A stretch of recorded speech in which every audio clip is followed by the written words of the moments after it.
We were overwhelmed by the interest and response in the conference. We had over 315 people over the course of the weekend representing 21 states, universities, community organizations, K through 12 schools. So back in 2019, when Rice University launched its task force on slavery, segregation, and racial injustice, it also joined an international consortium of colleges and universities engaged in the same kind of work called the Universities Studying Slavery.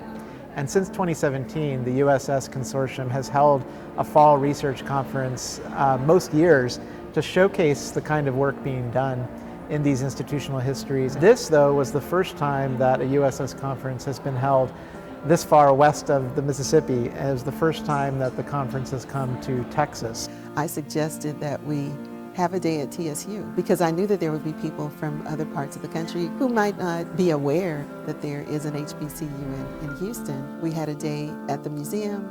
There were those who attended an excursion in Hannah Hall, an historic building where they looked at work that was done by John Bigger students.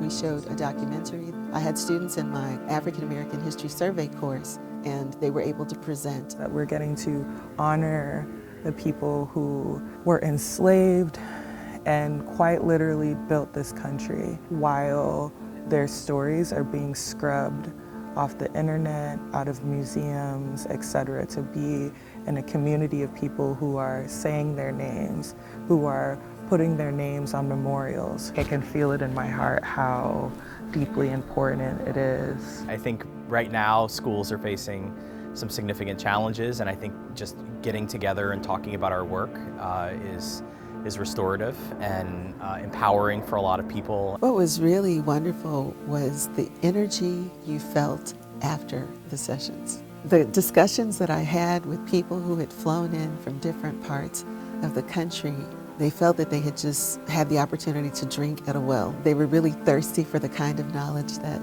they encountered. So I found that in this conference, it has been a place for us to really collectively mourn the racism that we've experienced, but also empower each other. I've received some profound inspiration at this conference, particularly from the lecture by Ruth Simmons. She called us to maintain the university as a beacon of truth, no matter what challenges we face.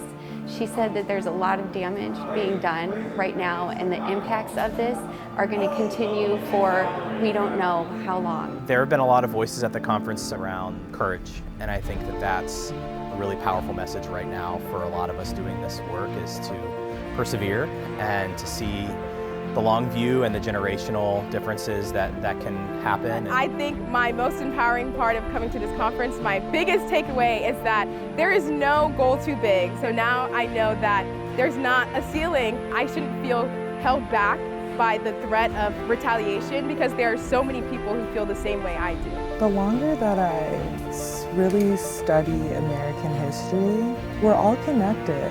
Even if you don't yet know your enslaved ancestry or even being a descendant of an enslaver, you just gotta dig a little bit deeper and you'll never know what you uncover. I hope that these collaborations will lay the groundwork for future collaborations and other partnerships through the University Studying Slavery Consortium and beyond.